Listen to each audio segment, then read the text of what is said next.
જગતનો આનંદ એ ત્યાં લાલનનું રૂપ લઈ મહાપ્રભુજીની કૃપાથી વિરાજમાન છે. આનંદ છે ક્યાં?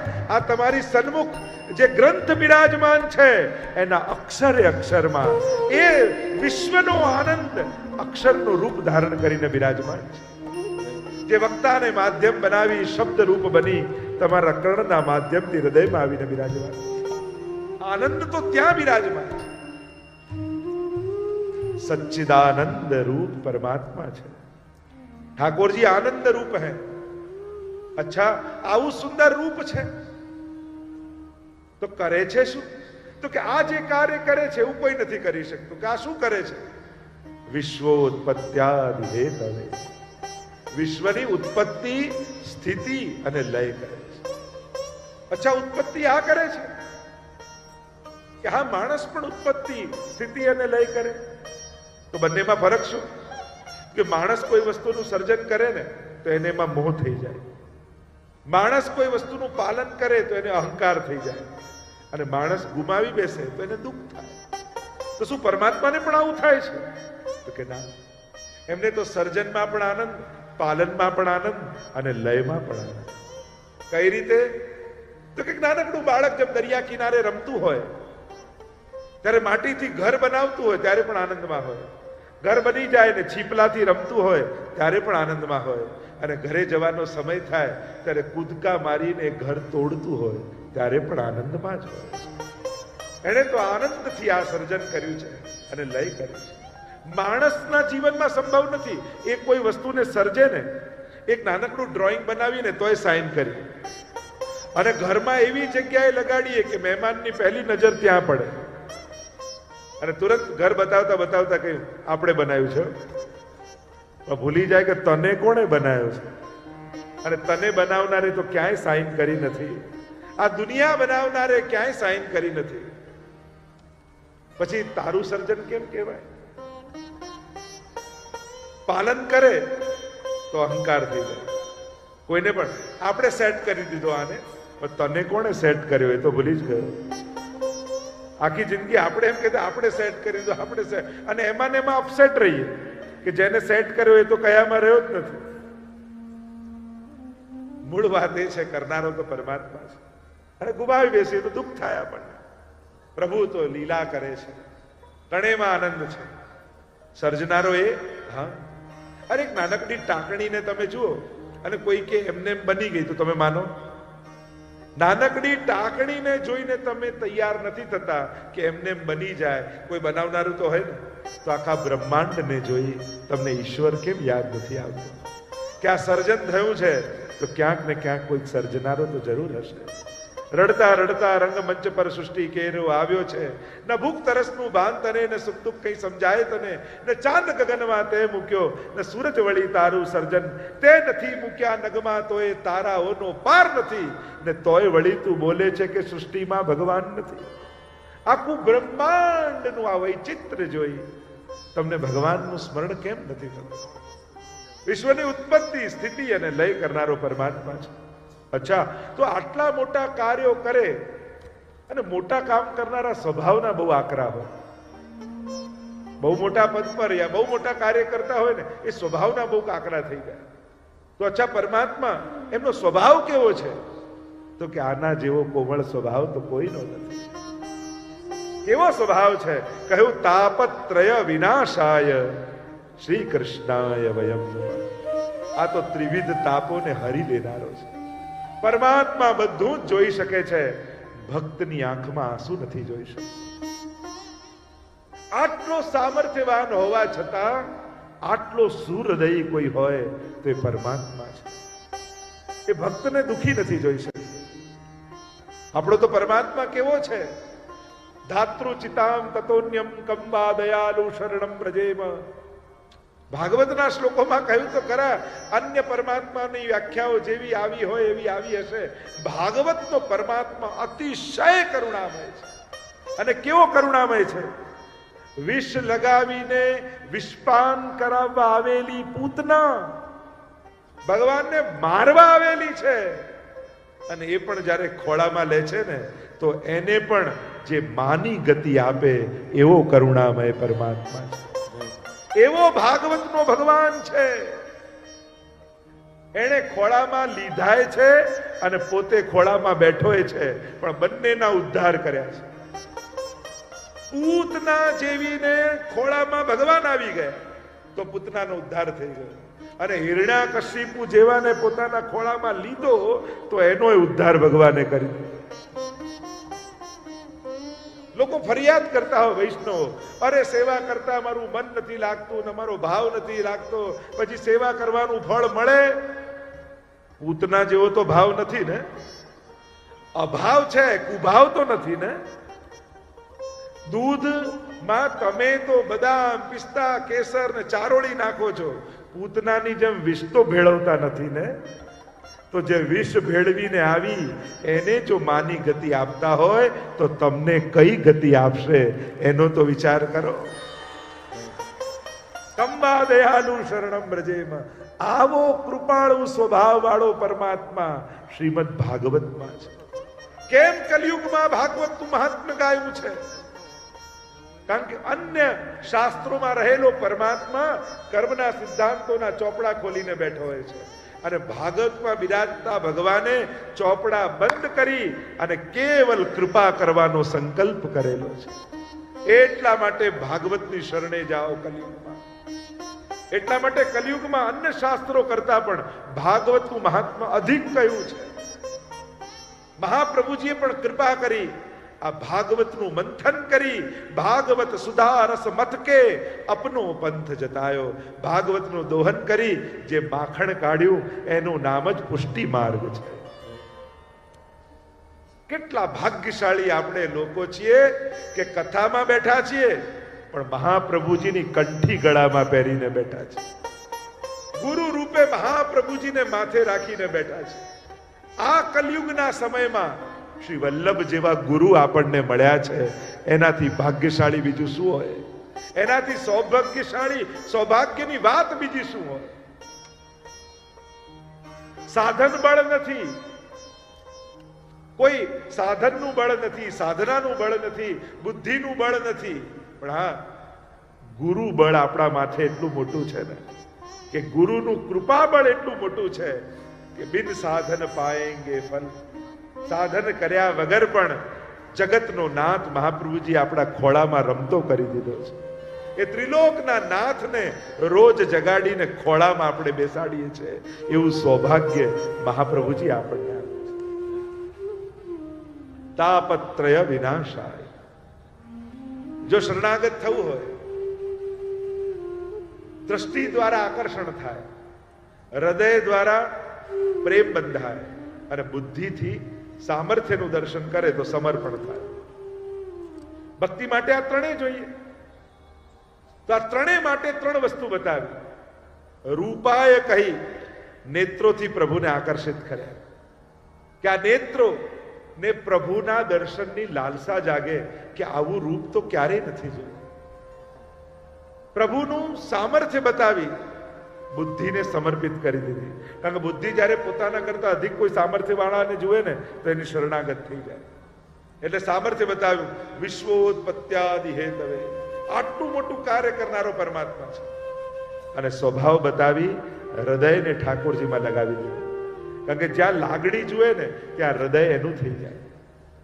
તો પ્રભુ કેવા લાગણીશીલ છે એ પ્રભુનો સ્વભાવ બતાવીને કહ્યું. પણ આ ભગવાન છે કોણ? આ કોની વાત થઈ રહી છે? એટલે કહ્યું શ્રી કૃષ્ણાય વયમ નુમઃ. એવા શ્રી કૃષ્ણને અમે, નુમ ધાતુ સ્તુતિના અર્થમાં વપરાય છે, અમે પ્રભુની સ્તુતિ કરીએ છીએ. પ્રશંસાના અર્થમાં વપરાય છે, અમે પ્રભુની પ્રશંસા કરીએ છીએ. યા એક અર્થ નમનના અર્થમાં કર્યો કે અમે પ્રભુને નમન કરીએ છીએ, વંદન કરીએ છીએ. એક વસ્તુ યાદ રાખો, જેને પગે લાગવા જેવું છે એને નહીં લાગો તો ન લાગવા જેવા લોકોને રોજ પગે પડવું પડશે. સર્વ સમર્થ એવા ઠાકોરજીને વંદન નહીં કરો તો અસમર્થ એવા માણસના પગે પડવું પડશે. પ્રભુના આશ્રયમાં નહીં રહો તો દુનિયાની ગરજ કરતા રહેવું પડશે.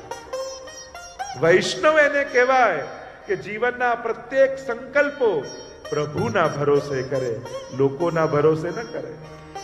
કારણ કે જે વ્યક્તિને પોતાના જીવનનો પોતાના ઉપર ભરોસો નથી, એના ભરોસે આપણે જીવન કેમ કાઢી શકવાના? જે આજે છે ને કાલે રહેશે કે નહીં એની ભરોસો નથી, એની ખબર નથી, અને એના ભરોસે આપણે જીવન કાઢવાના? જીવનના સંકલ્પો એના ભરોસે કરવાના? અરે ના. શરણે પડવું હોય તો સર્વ સમર્થના શરણે પડો. અને આ જગતમાં, આ બ્રહ્માંડમાં સર્વ સમર્થ કોણ છે? તો મહાપ્રભુજી આજ્ઞા કરી, પ્રભુ સર્વ સમર્થો હિ તતો નિશ્ચિતતામ વ્રજે. કેવલ ને કેવલ પરમાત્મા જ સર્વ સમર્થ છે. महाप्रभु जी आज्ञा करते हैं, अल्पाश्रयो न कर्तव्य, कर्तव्यो महदाश्रय. અલ્પનો આશ્રય ન કરતા. ભવસાગરમાં ડૂબી રહ્યા છો તો એવું કઈ હાથમાં ન પકડતા જે ડૂબાડી દે, એવું પકડજો જે તારનારું હોય. આજ સુધી આપણે એવું જ પકડવાની કોશિશ કરી. વસ્તુ, વ્યક્તિ, સાધન, ઘર, ગાડી, જે પદાર્થો આજ સુધી પકડવાની કોશિશ કરી એ પાડનારા હતા, પણ આજે ભાગવતજીને પકડ્યા છે તો નિશ્ચિત આપણને તારનારા થઈ જશે, આપણને ભવપાર લઈ જશે. એટલે હું તો ઘણી વાર કહું ને, કથામાં સૂઈ જાઓ ને તો આ કથા તો ભવપાર ઉતારે. કોઈ નાવમાં તમે બેઠા હો અને આ કિનારેથી પેલા કિનારે જવાના હો અને નાવમાં બેસીને સૂઈ જાઓ તો એ નાવ પાર ઉતારે કે નહીં? એમ કથાનો પંડાલ એ ભવપાર ઉતારવાની નૌકા છે. અહીંયા સૂઈ જશો ને તોય તમને ભવપાર તો ઉતારશે જ. આ ભાગવત આ એવી નૌકા છે જે ભવપાર લઈ જવાની. કથામાં બેસવું, કેવલ બેસવું એટલું પણ કાફી છે મુક્તિ માટે. કેવલ આવીને બેઠા, કોઈ ભાવ નથી, કોઈ જિજ્ઞાસા નથી, અજાણતા ફરતા ફરતા જતા હતા. પોસ્ટર જોયું કથાનું, થયું કે લાવ અહીંયાથી નીકળું છું, બેસી તો જાઉં, આટલો તડકો છે તો શાંતિથી ખુરશીમાં. થાક ઉતારવા માટે બેસશો ને પણ છતાંય ભગવાન ભવનો તમારો થાક ઉતારી દેશે. એવો પ્રભાવ કથાના સ્થળનું થઈ જાય છે. અને એમાં પણ જ્યારે આવો વિશ્રામ ઘાટનો ભાવ હોય, કલકલ કલકલ વહેતી આ પવિત્ર સાબરમતી નદી 7 દિવસ માટે યમુનાજીનું રૂપ ધારણ કરીને વહેતી હોય, ત્યારે એ સ્થળનું મહાત્મ્ય અનેક ગણું વધી જતું હોય. અહીંયા બેસનારને એ જ ફળ મળશે જાણે વિશુદ્ધ મથુરા તટે. મહાપ્રભુજીએ યમનાષ્ટકમાં કહ્યું ને, એ વિશુદ્ધ યમુનાજીનો તટ, મથુરાનો એ તટ આજે અમદાવાદ વિશ્રામ ઘાટ બની ગયું છે. અને એવું ઘાટ બન્યું છે જે આપણા ઘટને યમુનાજીનો ઘાટ બનાવી દેવાનું. તાપત્રય વિનાશાય શ્રી કૃષ્ણાય વયમ નુમઃ. એવા શ્રી કૃષ્ણ. કૃષ્ણ એટલે કોણ? કૃષ્ણ શબ્દનું ડેફિનેશન શું, એની વ્યાખ્યા શું? શાસ્ત્રે કરી કૃષિર્ભુવાચકો શબ્દ ણશ્ચ નિવૃત્તિવાચક તયોરૈક્ય પરબ્રહ્મ કૃષ્ણ ઇત્ય વિધીયતે. કૃષિર્ભુવાચક શબ્દ. કૃષ્ણ એટલે સર્વત્ર જેની સત્તા છે એ, અને સ્ન એટલે આનંદ. કૃષ્ણ શબ્દનો અર્થ થાય જે સદાનંદ છે, જે સર્વત્ર આનંદ રૂપ વ્યાપ્ત છે, એ જ કૃષ્ણ છે. એને વંદન કરીએ છીએ, એને નમન કરીએ છીએ. કોને વંદન કરીએ છીએ? જે સચ્ચિદાનંદ રૂપ છે, જે વિશ્વની ઉત્પત્તિ સ્થિતિ અને લય કરે છે, જે ત્રિવિધ તાપોને હરે છે, એવા ભગવાન કૃષ્ણને વંદન કરીએ. કહેવાનો મારો અર્થ, વંદન કરો તો વફાદારી પણ રાખજો, નમન કરો તો નમક હલાલી પણ કરજો, પ્રણામ કરો તો પ્રામાણિકતા પણ રાખજો. તકલીફ એ છે વંદન કરનાર પ્રત્યે આપણી વફાદારી કેટલી. દુનિયાને પાસે ભાગનારો, દોડનારો, સહારો ગોતનારો વ્યક્તિ જ્યારે નિષ્ફળ થાય ને ત્યારે ભગવાનના શરણે આવે અને છેલ્લે જો હવે ભગવાનજી કરે કે સારું. પ્રભુ કરે એ સારું એ થાકીને બોલવાની વાત નથી, એ સમજીને બોલવાની વાત છે. સૌથી પહેલા મનમાં વિશ્વાસ હોવો જોઈએ. પ્રભુ મારું ક્યારે પણ અહિત નહીં કરે. લોકો તો સેવા માટે પણ ડરેલા હોય. સેવા પધરાવી તો છે, પણ અપરાધ લાગશે, દોષ લાગશે ને. તમે પરમાત્માને સમજો છો શું? તમે એક આટલી નાનકડી કટોરી મિશ્રી ધરવાનું ભૂલી ગયા અને તમારું બગાડી નાખે. આવું તો માણસે ના કરે, ભગવાન કરે. આપણી વ્યાખ્યાઓ પ્રભુ માટે કેવા વ્યવહારની હોય છે. મહાપ્રભુજી ઠાકોરજીના સ્વરૂપને સમજાવતા કહે છે, કૃષ્ણાત પરમ નાસ્તિ દૈવમ વસ્તુતો દોષ વર્જિતમ. પ્રભુ જેવો નિર્દોષ આ જગતમાં કોઈ નથી. ન એના સ્વભાવમાં દોષ છે, ન એના કાર્યમાં દોષ છે, ન એના સર્જનમાં દોષ છે. કૃષ્ણને આપણે સમજ્યા જ નથી, અને સમજ્યા નથી એટલા માટે એમ કહીએ અપરાધ લાગશે, દોષ લાગશે, અમને તો નહીં ફાવે, પ્રભુ ક્યાંક નારાજ થઈ જાય તો. હજી કૃષ્ણને સમજ્યા નથી તમે. જે દિવસે એના સ્વભાવને સમજી જશો તો સમજાશે, એના જેવો હિતકારી આપણા જીવનમાં બીજો કોઈ નથી. એના જેવો પ્રેમાળ આપણા જીવનમાં બીજો કોઈ નથી. આપણું ભલું ઈચ્છનારો એના જેવો બીજો કોઈ નથી. અને જ્યારે પ્રભુને આવા પ્રેમાસ્પદ કરીને જીવનમાં સ્વીકારશો ત્યારે પ્રભુનો ભય નહીં લાગે, પ્રભુ માટે પ્રેમ જાગશે. પછી દોડી દોડીને પ્રભુ પાસે જવાની ઈચ્છા થશે. દુનિયા પાસે જશો તો આશ્વાસનથી વધારે બીજું કાંઈ નહીં મળી શકે. આશીર્વાદ લેવા હશે તો કેવલ ને કેવલ પ્રભુ જ આપી શકશે. એક વસ્તુ જીવનમાં યાદ રાખજો, માણસ મદદ કરી શકે, સુખી ના કરી શકે. દુનિયાનો માણસ છે ને મદદે આવશે, તમારી મદદે અમે બેઠા છીએ ને, મદદ કરી શકે, પણ કોઈ વ્યક્તિ એમ ગેરંટી ના આપી શકે મારી મદદથી તારું દુઃખ દૂર થઈ જશે, મારી મદદથી તું સુખી થઈ જઈશ, એવી ગેરંટી કોઈ ના આપી શકે. સુખનો દાતા તો કેવલ ને કેવલ ઈશ્વર જ છે. તો જેના હાથમાં છે એના પગે જઈને પડજો. જેના હાથમાં નથી એવા અસમર્થ લોકોના ભરોસે આ બહુમૂલ્ય જીવનને વ્યર્થ ન કરી નાખતા. પ્રભુ સર્વ સમર્થો હિ, ઠાકોરજી જ સર્વ સમર્થ છે. એવા પ્રભુને આપણે વંદન કરીએ છીએ, નમન કરીએ છીએ. ચરણે રાખો, શરણે રાખો, હે વલ્લભાધીશ પ્યારા રે. ચરણે રાખો, શરણે રાખો, હે વલ્લભાધીશ પ્યારા રે. શ્રીજી માવાને સન્મુખ રાખો, યમુનાજી પ્યારા રે. ચરણે રાખો, શરણે રાખો, હે વલ્લભાધીશ પ્યારા રે. એવા શ્રી કૃષ્ણને હું નમન કરું છું, વંદન કરું છું. વંદનમાં બહુ તાકાત છે વૈષ્ણવો. કદાચ માળા ન ફેરવી શકો, પાઠ ન કરી શકો, ઉપવાસ ન કરી શકો, કોઈ વ્રત નિયમ ન પાળી શકો, પણ શું કથામાં બેઠા છો તો આટલો એક નાનકડો સંકલ્પ ન કરી શકો કે રોજ સવારે ઉઠી ઠાકોરજીને વંદન કરીશ, દંડવત કરીશ. ભાગવતમાં વંદનની વિશેષ મહત્તા બતાવીશ. જોને મંગલાચરણની શરૂઆત પણ એનાથી અને ભાગવતજીનો અંત પણ કહ્યું, પ્રણામો દુઃખ સમનસ્તમ નમામિ હરિમ પરમ. કેવલ પ્રભુને કરેલા પ્રણામ, એ પ્રણામનું પરિણામ શું? સમસ્ત દુઃખોની સમાપ્તિ. દુઃખોને દૂર કરવા માટે વ્રત, નિયમ, તપ આની જરૂર નથી, હૃદયથી વંદન કરવાની જરૂર છે. નવદા ભક્તિમાંનું એક ભક્તિ છે, વંદન ભક્તિ.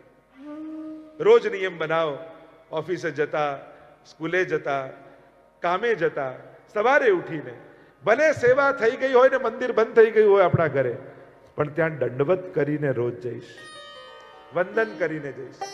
આ વંદનનો ચમત્કાર જોજો. મારે તમને કોઈ બહુ મોટા મોટા નિયમો નથી લેવડાવવા. તમારા જીવનમાં નાના નાના સંકલ્પો સાથે ઠાકોરજીની ભક્તિને ગૂંથી દેવી છે. કારણ કે ભક્તિને ઇવેન્ટ બનાવીએ છે ને, કોઈ મોટો પ્રસંગ, તો પછી આપણે રાહ જોઈએ કે વર્ષે એક વાર કરીશું. પણ એને જીવનની દિનચર્યા બનાવી દઈએ ને તો રોજ બરોજમાં ઠાકોરજી આપણા જીવન સાથે ગૂંથાઈ જાય. ભક્તિ એ કોઈ ટાઈમ મળે ત્યારે કરવાનો પ્રસંગ નથી. સેવા એ કોઈ સમય મળે ત્યારે કરવાનો પ્રસંગ નથી. એ તો શ્વાસ જેવું છે, એ તો હૃદયના ધબકાર જેવું છે. સેવા એ દવા જેવી નથી કે બીમાર પડીએ ત્યારે કથા અને સેવા. એ દવા જેવું નથી, એ તો ભોજન જેવું છે કે એના વગર તો જીવાય જ નહીં. હૃદયના ધબકાર છે. તમે પાણીમાં ડૂબકી લગાવો ને તો શ્વાસો પણ રોકી દો છો, પણ ધબકાર તો ચાલતા જ રહે છે. એમ ભલે સંસાર સાગરમાં ડૂબકી લગાવીને આપણે ખૂપાઈ ગયા હોય અંદર, પણ સેવા અને કથાના ધબકાર તો ચાલતા જ રહેવા જોઈએ. કારણ કે જો આ ધબકાર બંધ થઈ જાય ને તો જીવન સમાપ્ત થઈ જાય. તમારું એક વૈષ્ણવી વ્યક્તિત્વ એના ધબકાર સેવા અને સત્સંગ છે. ક્યાંક આ ધબકાર અટકી ન જાય એના માટે સતત સાવધાન રહેવું. જ્યારે જ્યારે આવા સંજોગો, આવી ક્ષણો, આવા અવસરો મળે ને તો ઝડપી લેજો. હું કથા કરાવું ને ત્યારે સાંભળીશ એવા વિચારમાં રહેશો ને તો વર્ષો નીકળી જશે. અરે કથા મળી છે, ક્યારેક ક્યાંક ઠાકોરજીએ મારા પર કૃપા કરવા માટે જ કોઈના મનમાં વસ્યા અને મનોરથ કરાવ્યો. મારે આ ક્ષણ ચૂકવું નથી, મારે આ અવસર જવા દેવો નથી. એમ જીવનમાં મળેલો એક સુંદર અવસર માની અને ઝડપી લે. સાધના તો વર્ષોની કરીએ એ તો ઠીક છે, પણ મળેલી તકો ઝડપી લો ને તોય તરી જવાય. ઘણી વાર વર્ષોની સાધના ન તારી શકે અને આવેલી ક્ષણો તારી દેતી હોય છે.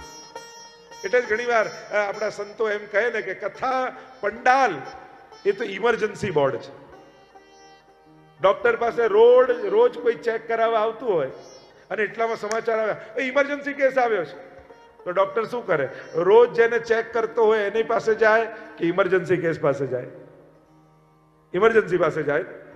તો જે નિત્ય સાધના કરે એ તો ઠાકોરજીના રેગ્યુલર પેશન્ટ છે જ, પણ કથામાં જે બેઠા છે ને એ બધા ઇમરજન્સી પેશન્ટ છે. ઠાકોરજીને થાય કે આમને બહુ ઉતાવળ છે, બધું જ છોડી પહેલા એમની પાસે જઈ આવું. એટલે ઠાકોરજી પોતાનું વૈકુંઠ છોડી અને કથાના પંડાલમાં આવીને 7 દિવસનું કામ કરે. આ તો પ્રભુએ લગાવેલો કેમ્પ છે, અને કેમ્પમાં આવ્યા હોય ને એના માટે ડોક્ટર પહેલો આવે. આ તો કયું સર્વિસ સ્ટેશન છે. મોબાઈલ પણ જેમ બેટરી ડાઉન, બહુ વાપરો બેટરી ડાઉન થાય એટલે ચાર્જિંગમાં મૂકી દો ને, એમ વર્ષે એકવાર પોતાની જાતને કથામાં ચાર્જ કરવા મૂકી જ દેવી. કોઈ ગાડી પણ તમે બહુ જ વાપરો ને સર્વિસ ન કરાવો, અને સર્વિસ ન કરાવે શું થાય? ઘડીએ ઘડીએ ગરમ થઈ જાય, ચલાવવા માટે ધક્કા મારવા પડે. જૂના સમય તો પાણી નાખવું પડતું, હે ને? ઘણા માણસો એવા નથી ભરતા હોતા, વાતે વાતે ગરમ થઈ જાય. 4 ધક્કા મારો પછી ઊભા થઈને કંઈક કામ કરે. એટલે સમજી લેવું કે આને હવે સર્વિસની જરૂર પડી છે. એટલે જ્યાં દ્વારકેશલાલજીની કથાનો પોસ્ટર દેખાય તમે તો સમજી ગયા. 7 દિવસ મૂકી દેવા, પછી જુઓ. અને ઘરમાં ઘણી વાર સંજોગો એમ થાય ને, સંજોગો વિપરીત થાય, ઘરમાં સંજોગો એવા બદલાઈ જાય. અરે સાસુ બહુ ના પણ તકરારો જયારે વધવા લાગે, સહેજ કંઈક દૂધ ઉભરાઈને ઢોળાઈ જાય એટલે આખો દિવસ ગયો. વહુને એમ થાય કે હવે સાસુ આખો દિવસ સંભળાયા કરશે, પણ એ જ સાસુ કથામાં આવીને ગઈ હશે ને, અને જો દૂધ ઢોળાયું હશે તો હાથમાં દૂધ લઈ વહુની ગાલમાં લગાડીને કહેશે, નંદ ઘેરા નંદ ભયો, જય કનૈયા લાલ કી, હે નંદ ઘેરા નંદ ભયો, જય કનૈયા લાલ કી. કથાથી આટલો ફરક પડશે. જોઈએ છે ઘરે ઘરે આવો ફરક? એક કે દિવસ ચૂકતા નહીં. અને વહુએ તો ખાસ આગ્રહ કરવો, બા પાસ આવ્યા છે, તમારા માટે ખાસ લઈ આવી છું. પણ બાએ ચતુર હોય ને એ પોતાના પર્સમાંથી કાઢે, તારા માટે હું લાવી છું. આપણે એક જ બસમાં બેસીને જઈશું બેટા. અને બંને નાચતા કૂદતા ચોથા દિવસે ઘરે નંદ ઘેરા ભયો જય કનૈયા લાલ કી. હવે વિચાર કરો, ઘરમાં કેવો સુંદર માહોલ થઈ જાય, કેવા સુંદર વાતાવરણ ઘરમાં થઈ જાય જ્યારે ઘર ઘરમાં આવા આનંદ કિલ્લોલ થતા હોય. આનંદનું સરનામું તમને મળ્યું, આનંદનું એડ્રેસ મળ્યું, અને આનંદ કોણ છે એ ખબર પડી. કોણ છે? શ્રી કૃષ્ણાય વયમ. જેના ઘરમાં કૃષ્ણ આવ્યો. જો તમે આખા ભાગવતમાં જુઓ તો 3 સિનિયર સિટીઝન તમને જોવા મળશે. એક છે ભીષ્મ પિતામહ, બીજા છે ધૃતરાષ્ટ્ર અને ત્રીજા છે નંદ બાબા. ત્રણેયનું પાછલું જીવન જુઓ.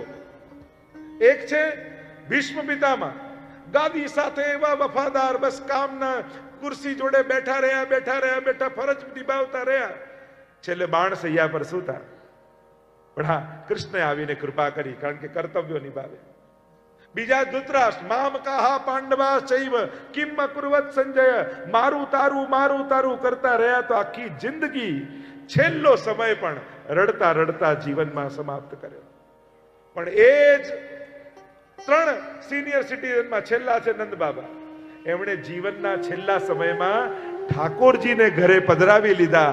એટલે એમનું નંદાલયમાં રોજ નંદ ઘેરા નંદ ભયો જય કનૈયા લાલ કી. નંદ ઘેરા નંદ ભયો જય કનૈયા લાલ કી. ઘરમાં રોજ નંદ મહોત્સવ થવા લાગ્યા, કારણ કે એમણે ઠાકોરજીને ઘરે સેવા પધરાવી લીધી. બસ અહીંયા જેટલા વડીલો બેઠા હોય એમને કહીશ, બાણ સૈયા પર શું છે કે નંદ મહોત્સવમાં નાચવું છે એ તમારે નક્કી કરવા. મારું તારું કરીને ખપી જવું છે કે દહીં દૂધ ઉછાળીને આનંદ માણવું છે એ તમારે નક્કી કરવાનું. કથા કંઈક ને કંઈક તમને આપીને જશે. એક વસ્તુ યાદ રાખો, ભગવાન જ્યારે પણ આવે ત્યારે લઈને નથી જતા, આપીને જાય છે. આપણે ભલે એમ કહેતા હોય કે અમારા ઘરે ઠાકોરજી સેવા અંગીકાર, ઠાકોરજી લેતા નથી, આપે છે. તમે શું આપો છો? શું લે છે? સાચા અર્થમાં વિચાર કરવા જાઓ ને, આટલી નાની કટોરી મિશ્રી લઈ તમને વ્રજભક્તોનું સુખ ઠાકોરજી આપે છે, તો આપનારો કોણ ને લેનારો કોણ? એક નાનકડી કટોરી મિશ્રી આરોગી યશોદાનું સુખ તમને જે આપતો હોય એ તો દાતા કહેવાય. આને કહેવાય રાઈ જીતની સેવા કો ફલ માનત મેરું સમાન. ઠાકોરજી સેવા લેવા નથી આપતા, તમને વ્રજભક્તોનો આનંદ આપવા માટે તમારા ઘરે આવે છે. હંમેશા યાદ રાખજો, પ્રભુ લેવા નથી આયા, મને યશોદાનું સુખ આપવા માટે આવ્યા છે, મને નંદ બાબાનો આનંદ આપવા માટે આવ્યા છે. અને જ્યારે આવું વિચારશો ને તો પોતાના સૌભાગ્ય પર તમને મદ થશે, આનંદ થશે. નક્કી કરો જીવનમાં અંત સમય કેવો જોઈએ છે, જીવન કેવું જોઈએ છે. અભાવમાં ખપી જવું છે કે જીવનનો ઓડકાર લઈને જવું છે? આટલું મૂકી ગયાના અફસોસ સાથે જવું છે કે આટલું આપી ગયાનો આનંદ માણતા માણતા જવું છે? એટલે ઘણા લોકો કે મારા ગયા પછી કથા બેસાડજે. અરે શા માટે એવા ટેન્શનમાં જવું? કરશે કે નહીં એવા ટેન્શન સાથે જવું, એના કરતા કરી ગયા એના સંસ્મરણો ભેગા કરીને ન જઈએ. અમે ખૂબ આનંદ કર્યો. એટલે હું તો હંમેશા કહું, જે કરવું હોય તમારા હાથે કરી જાઓ ને તમારી આંખે જોઈને જાઓ. પછી કોઈ કરે એ એના સૌભાગ્ય. કર્મના સિદ્ધાંતોમાં પણ તમે જુઓ, આપી ગયા એના માટે લખાયું છે, મૂકી ગયા એના માટે કોઈ કર્મના સિદ્ધાંતમાં છે કે આટલું મૂકી જાય અને પાછું આવતા જન્મમાં મળે? એવું કોઈ કર્મનો સિદ્ધાંતમાં દેખાય? મૂકી ગયા એનો અર્થ એ થાય એ તમારું હતું જ નહીં, એ જેના નસીબનું હતું એને મળી ગયું. જે તમે વાપરી ગયા એટલું જ તમારું કહેવાય કર્મના સિદ્ધાંત પ્રમાણે.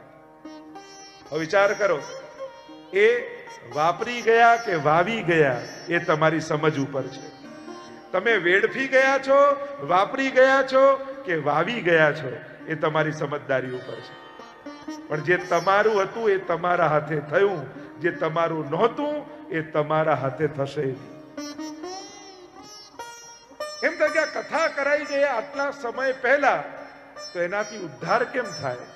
તો કે આ જે 7 દિવસનો સમય છે ને એ તમારો થઈ ગયો. એ સંચિત થયો, એ ક્યારે કામ લાગશે? જ્યારે તમારો અંત સમય હશે ને, ત્યારે આ કથા તમારી આંખની સામે આવીને ઊભી રહી જશે. ત્યારે પ્રભુ આ કથાના સમયને જોઈ તમારો ઉદ્ધાર કરવાના છે. પેલા પ્રસંગમાં આવતું ને કે એક રાજાને 4 રાણી હતી. એક રાણી માટે રાજા એમ માનતો કે આને કારણે મારી પ્રતિષ્ઠા છે. બીજી રાણી માટે એમ માનતો કે સુખ દુઃખમાં મને આ સાથ આપશે. ત્રીજી રાણી માટે એમ માનતો કે આને કારણે મારો વૈભવ છે. અને ચોથી રાણીને અમાનીતિ કરી રાખેલી. રાજાનો અંત સમય આવ્યો ને યમદૂત લેવા માટે આવ્યો રાજા. યમદૂતે કહ્યું, મહારાજ ચાલો, સમય થઈ ગયો છે. રાજા કે એકલો થોડી જઈશ, 3 માનીતી રાણીઓ છે, કોઈ તો ભેગા આવશે ને. યમદૂતે હસ્યું ને કહ્યું, મહારાજ આ યાત્રા એવી છે કે એમાં તો એકલા જ જવાનું, આમાં સાથ કઈ ના આવે. મેળવેલું મૂકી જવાનું છે, કરેલું ભેગું આવવાનું છે. આ સૂત્રને હંમેશા જીવનમાં યાદ રાખજો. કાંઈ પણ કરો ને કાંઈ પણ મેળવો ત્યારે યાદ રાખજો, આ મેળવેલું ભેગું આવશે કે કરેલું ભેગું આવશે. કહ્યું કે કોઈ તો રાણી આવશે ને. તો યમદૂતે કહ્યું, ઠીક છે, પૂછી લો કોઈને, સાથે આવા આપતા હોય તો હું લઈ જાઉં. જેને કારણે પ્રતિષ્ઠા રાજા માનતા એને જઈને કહ્યું, તું મારી ભેગી આવીશ? અરે તમે નહીં રહો તો બીજાને પરણી જઈશ, બાકી તમારી ભેગી તો ના આવું. આ છે સમાજમાં મળેલા પદ. ગમે તેટલા મોટા પદ પર બેસો, તમે નહીં રહો તો બીજું કોઈ બેસી જશે. તમારા પદો તમારી જોડે નથી આવે. બીજી રાણી પાસે ગયા, તું ભેગી આવીશ, જેની માટે સુખ દુઃખમાં સાથ આપશે એવું માનતા. તું આવીશ, તમે નહીં રહો તો પોક મૂકી મૂકીને રડી લઈશ, બાકી તમારા ભેગા તો ના આવે. આ છે સંસારના સ્વજનો. રડી લેશે પણ સાથે કોણ આવવાનું? ચાહનારની ચિતા પર કોઈ ચડતું નથી, ચડવું તો એક તરફ એની રાખને કોઈ અડતું નથી. કોણ સાથે આવી શકે? ત્રીજી રાણી પાસે ગયા કે તું આવીશ, જેના માટે માનતા કે આને કારણે જીવનમાં સુખ છે. કહ્યું કે હું તો કોઈની સાથે ગઈ નથી, તમારી જોડે તો બીજા જોડે. એને કહ્યું કે આ ત્રીજી રાણી જીવનમાં ભેગો કરેલો પૈસો છે. રાજાને થયું કે કોઈ ભેગું આવવા તૈયાર નથી. યમદૂતને કહ્યું, ચાલો એકલા ચાલીએ. જ્યાં જવા જાય જેને અમાનીતિ કરી રાખેલી ચોથી રાણીને અવાજ લગાવ્યો. ચોથી રાણી અવાજ આપતા કહ્યું, મહારાજ મને ભૂલી ગયા, હું તમારી જોડે આવવા તૈયાર છું. પાછળ વળીને જોયું તો જેને અમાનીતિ કરી રાખેલી ચોથી રાણી. અને આ ચોથી રાણી છે કથામાં વિતાવેલો સમય. જ્યારે કાંઈ ભેગું નહીં આવે ત્યારે અંત સમયમાં આ સમય તમારી જોડે આવે.